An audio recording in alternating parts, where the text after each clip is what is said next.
이제 수집되어 처리 저장된 데이터를 분석을 하는 단계입니다. 데이터 분석은 크게 통계, 기계학습, 딥러닝 3개의 파트로 나누어 설명드리도록 하겠습니다.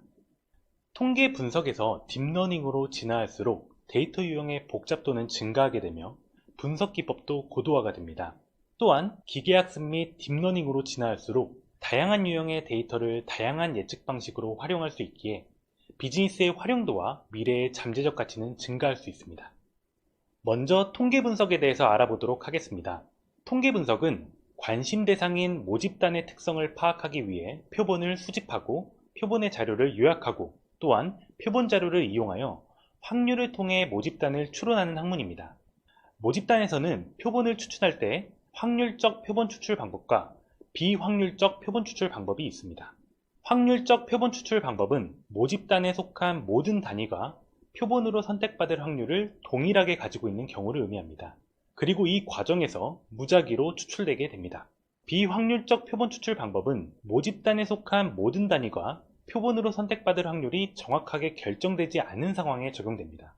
또한 기술 통계학은 수집한 표본을 대상으로 요약 설명하는 통계 기법을 의미하며 추론 통계학의 경우는 표본을 기반으로 모집단을 추론하는 통계 기법입니다. 이는 뒤에서 자세히 알아보도록 하겠습니다.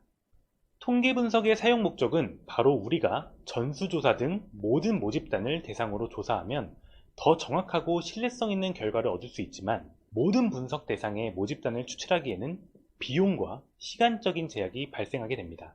따라서 표본을 통해서 모집단을 추론을 하게 되는데 이때 확률을 통해서 바로 추정치의 오차 범위를 제시하게 되는 것입니다. 그래서 우리가 고등학교 때 배운 확률과 통계라는 과목은 이러한 목적 때문에 함께 배우는 것이고 결국에는 표본을 통해서 모집단의 특성을 정확하게 예측하는 것이 핵심이라고 할 수 있습니다. 통계 분석에서 먼저 중요한 개념이 경험적 법칙이라는 empirical 룰의 개념입니다.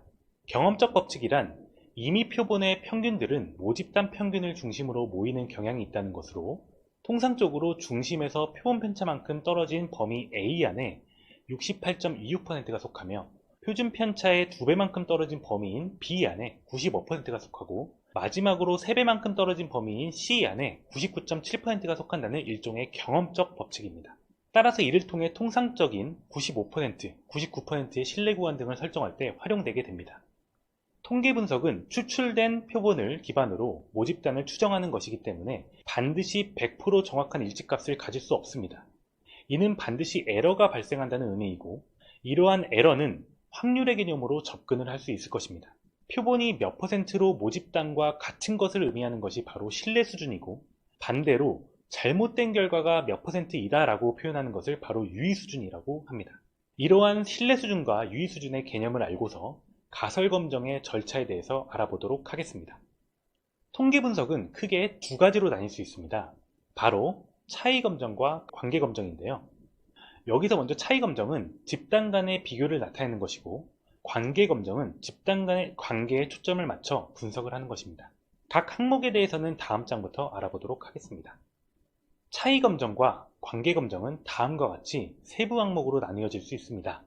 먼저 T검정, 즉 T테스트와 분산 분석을 구분하는 기준은 바로 비교 집단의 수입니다. T테스트의 경우 두 집단 간의 평균을 비교하는 모수적 통계 방법으로 표본의 개수와 반복 측정수에 따라 1표본, 독립표본, 대응표본 T검정으로 나뉘어집니다. 분산 분석의 경우 일명 아노바 분석이라고 불리우는데 3개 이상 다수의 집단을 비교하고자 할 때 집단 내의 분산, 그리고 총평균과 각 집단의 평균의 차이에 의해 생긴 집단 간 분산의 비교를 통해 만들어진 F분포를 이용하여 가설 검정을 하게 됩니다. 이도 역시 반복 측정수와 요인의 수에 따라 다음과 같이 4가지로 분류가 됩니다. 관계 검증에서 교차 분석은 명목형 변수끼리의 관계 검증을 나타내며 상관 분석은 종속 관계가 아닌 대등한 관계의 변수에 대한 상관성을 분석하는 것이고 회귀 분석은 종속 변수와 독립 변수를 설정한 후 종속 변수가 연속형인 경우에 1대1의 관계를 단순 회귀 분석, 다대1의 관계를 다중 회귀 분석이며 종속 변수가 연속형이 아닌 명목형일 경우 로지스틱 회귀 분석이라고 합니다. 앞서 차이 검정 시의 검정 통계량은 T검정, Z검정, F검정으로 나뉠 수 있습니다. 통계학에서 집단 비교 시 이용될 수 있는 분석 방법에는 Z테스트, T테스트, F테스트가 있습니다. 이 두 집단의 평균을 비교하는 분석 방법을 T테스트, Z테스트라고 합니다. Z테스트는 모집단의 분산을 미리 알고 있는 경우나 표본의 크기가 30개 이상일 때 사용하는 방법인데, 분산을 알 수 있는 경우가 극히 적기 때문에 주로 T테스트를 사용하게 됩니다. 또한 표본의 크기가 30개 이상이 되면 모집단의 분산을 알 수 없더라도 중심극한 정리에 따라 정규 분포를 가정할 수 있으므로 T테스트와 Z테스트 사이에는 거의 동일한 결과가 나오게 됩니다. 그러므로 표본의 크기가 30개 이하일 경우에도 사용할 수 있는 T테스트를 주로 사용하게 됩니다. 통계에서 가설 검정은 통계적 추측의 하나로서 모집단 실제 값이 얼마가 된다는 주장과 관련해서 표본의 정보를 사용해 가설의 합당성 여부를 판단하는 과정입니다. 여기서 기무가설은 현상 유지와 같이 비교하고자 하는 집단의 차이가 없거나, 예를 들어 신약 개발에 효과가 없다거나 어떠한 집단 간의 성질은 같다와 같이 현상 유지를 나타내는 가설이라고 할 수 있습니다. 대립가설은 기존의 현상 유지 가설을 뒤집는 것과 같이 비교하려는 집단 간의 차이가 있다는 것과 신약 개발에 효과가 있다 등의 현상을 뒤집는 가설을 의미합니다. 여기서 기무가설을 선택하느냐 대립가설을 선택하느냐의 차이는 바로 P밸류라는 값에 의해서 결정이 되는데, P밸류는 기무가설이 참이라는 가정하에 표본으로부터 얻어지는 통계치가 나타날 확률을 의미하며, 이때 계산된 확률이 P밸류라고 합니다. P밸류 값을 기준으로 보통은 95% 신뢰 수준 내에서 5% 이상으로 크게 되면 기무가설을 유지하게 되고, 5% 미만이면 기무가설을 기각하고 대립가설을 채택하게 됩니다. 통계적 가설 검정의 절차는 먼저 기무가설과 대립가설을 설정합니다. 이후 뒤에서 배우게 될 차이 검정 또는 관계 검정 등의 통계 분석 방법을 결정한 후 검정 통계량을 결정하게 됩니다.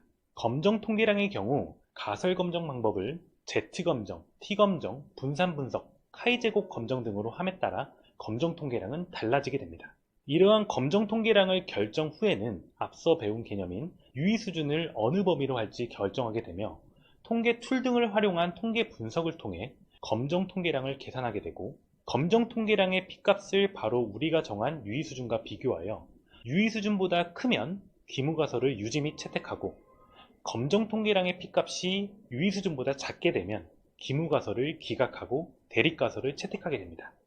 이러한 차이 검정에서 가장 쉬운 예를 가지고 가설 검정 절차를 이해해 보도록 하겠습니다. 문제의 상황은 G사 앞에 있는 점포에서 파는 아이스크림 무게가 320g이 아니라는 소비자들의 불만이 있었는데, 소비자 단체에서 B 아이스크림 회사에서 만든 아이스크림이 320g인지 아닌지를 검증하고자 하는 문제입니다. 이를 어떤 식으로 접근해서 검증하는지 살펴보도록 하겠습니다. 먼저 우리가 검증하고자 하는 가설에 대해 기무가설과 대립가설을 세웁니다. 기무가설의 경우 현상 유지 또는 검증하고자 하는 기준값과 같다라는 것으로 기무가설을 설립하면 파인트의 무게는 320g이다가 됩니다. 그렇다면 대립가설의 경우는 파인트의 무게는 320g이 아니다가 됩니다. 따라서 우리는 통계 분석 방법과 검정 통계량을 결정하고 신뢰 수준 95%, 즉 유의 수준 5%에서 검정 통계량의 P밸류를 유의 수준과 검증을 함으로써 최종적으로 기무가설을 유지 및 채택할 것인지 기무가설을 기각하고 대립가설을 채택할 것인지를 결정해야 합니다. 보시는 화면은 SPSS로 1표본 T검정을 진행하는 그림입니다. 표본 샘플이 하나이기에 1표본 T검정으로 진행을 하고, SPSS는 이렇게 사용자가 쉽게 버튼만 클릭하면 계산할 수 있도록 설계되어 있습니다. SPSS를 통해 1표본 T검정에 대한 결과 요약표를 보게 되면 다음과 같습니다. 아래의 검정 결과를 보면 T검정 통계량과 유의 수준이 나오게 됩니다.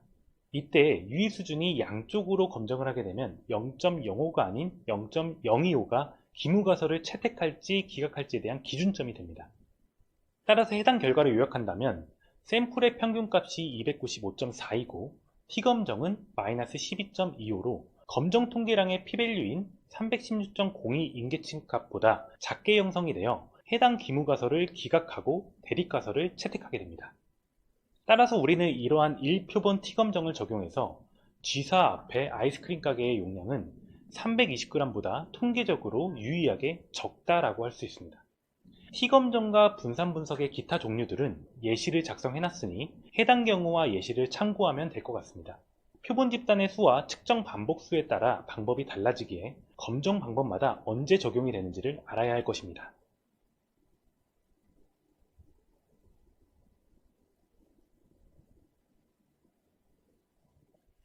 다음은 관계 검정 설명에 들어가기에 앞서 데이터의 측정 척도에 대한 개념 이해가 필요합니다. 데이터의 측정 척도는 크게 두 가지 종류가 있습니다. 바로 범주형 변수와 연속형 변수입니다. 먼저 범주형 변수는 조사 대상을 특성에 따라 범주로 구분하여 측정된 변수로 범주형 변수라고 합니다. 범주형 변수의 경우 다시 명목 척도와 서열 척도로 나뉠 수가 있는데, 명목 척도의 경우 변수나 크기가 순서에 대한 의미가 없고 이름만 의미를 부여할 수 있는 경우입니다. 대표적인 예로 성별, 이름, 악기, 번호, 지역 등이 해당됩니다. 서열 척도의 경우 대상의 특성들을 구분할 수 있으며 이들 사이에 상대적인 크기를 나타낼 수 있고 서로 간 비교가 가능한 척도입니다. 연속형 변수의 경우 등간 척도와 비율 척도로 나뉘는데, 등간 척도는 상호 간의 서열뿐 아니라 인접한 두 변수 값의 차이가 일정한 변수를 의미하며, 비율 척도는 상호 간 서열, 크기 차이, 크기의 비교, 특성들 간의 계산까지 가능한 척도를 의미합니다. 관계 검증 중 하나인 교차 분석은 검증하고자 하는 변수가 모두 범주형 변수일 때 두 변수 간 연관성이 있는지를 보기 위한 방법입니다. 변수의 특성상 분할표를 작성하여 각 영역에 해당하는 비율 차이에 대한 값을 검증하는 방식으로 가설 검증을 진행하게 됩니다. 먼저 문제를 정의하고 가설 설정 후에 분할표를 계산하고 카이스퀘어라는 검정 통계량의 p-밸류를 기준으로 기무가설의 채택 또는 기각을 결정합니다. 교차 분석에는 두 가지 분야가 적용이 되는데, 바로 동질성 검정과 독립성 검정으로 나뉘어집니다. 동질성 검정은 사전에 그룹수를 정하고 그룹에 따른 차이를 연구할 때의 경우이고, 독립성 검정은 사후의 결과를 토대로 두 변수 간의 관련성을 연구할 때 역시 교차 분석을 통해 검정을 진행합니다. 해당 표는 비만과 어지럼증의 교차를 나타내는 그림입니다. 보시다시피 두 개의 명목 변수 간의 분할표를 통해 비율을 계산하여 SPSS를 통해서 검정 통계량 값을 구할 경우 해당 값이 0.03으로 해당 값은 0.025보다 크기 때문에 기무가설을 유지 및 채택하게 됩니다. 즉, 비만과 어지럼증의 비율에는 유의한 차이가 없다고 할 수 있습니다. 상관 분석은 연속형 변수로 측정된 두 변수 간의 선형적 또는 비선형적 관계를 갖고 있는지를 분석하는 방법입니다. 여기서 연속형 변수끼리의 관계는 상호 의존 관계이며 종속 관계로 볼 수 없습니다. 서로 대등한 관계로 보고 두 연속형 변수 사이에서 어떠한 상관성이 발견되는지를 확인하는 것이 핵심입니다. 예를 들어 나이와 몸무게는 관련이 있는가, 소득과 행복지수는 관련이 있는가, 설령과 선박수리비는 서로 상관이 있는가 등으로 각 변수의 상관성을 확인하는 것이 핵심입니다. 상관 분석을 더 자세히 이해하기 위해서는 공분산과 상관계수의 차이점에 대해서 명확히 확인해야 합니다. 공분산은 각 확률 변수들이 어떻게 퍼져 있는지를 나타내는 것으로, 공분산이 0보다 크면 x가 증가할 때 y도 증가하게 되고, 공분산이 0보다 작으면 x가 증가할 때 y는 감소하게 됩니다. 만약 공분산이 0이라면 두 변수 간에는 아무런 선형관계가 없으며 두 변수는 서로 독립적인 관계에 있음을 알 수 있습니다. 이러한 공분산에는 치명적인 단점이 있습니다. 바로 단위에 민감하다는 것입니다.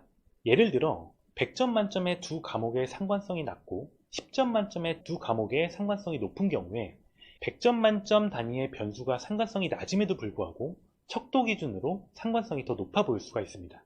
따라서 이는 정확한 상관성 기준을 제시할 수가 없습니다. 이를 보완하기 위해 나온 개념이 바로 상관계수이며, 이는 공분산을 분산의 크기로 나눔으로써 단위를 -1과 1 사이로 표준화를 시킨 경우입니다.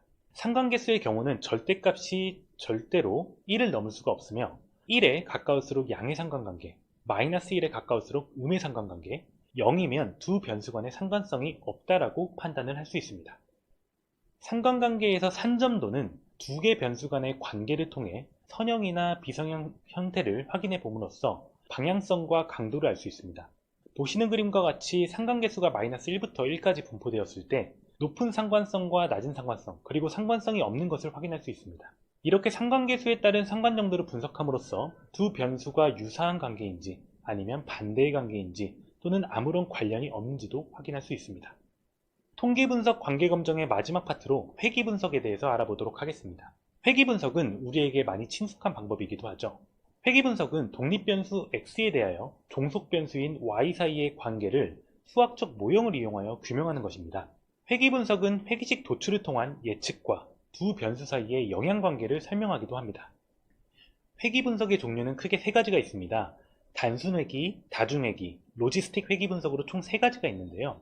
먼저 단순회귀 분석은 독립변수와 종속변수가 각각 1개씩인 경우이고, 다중회귀 분석의 경우 다수의 독립변수와 종속변수의 관계를 나타내는 것이며, 마지막으로 로지스틱 회귀 분석은 종속변수가 다른 회귀 분석과 달리 연속형이 아닌 범주형으로 구성되어 있습니다. 각 회귀 분석 종류별로 대표적인 질문들을 적어 보았는데요. 해당 예시들은 화면을 정지하고 한번 참고하시면 이해하는 데 도움이 될 수 있을 것 같습니다. 지금까지 데이터 분석에서 통계 분석에 대하여 알아보았습니다. 다음 영상에서는 데이터 분석 중 기계학습에 대하여 학습해 보도록 하겠습니다. 수고하셨습니다.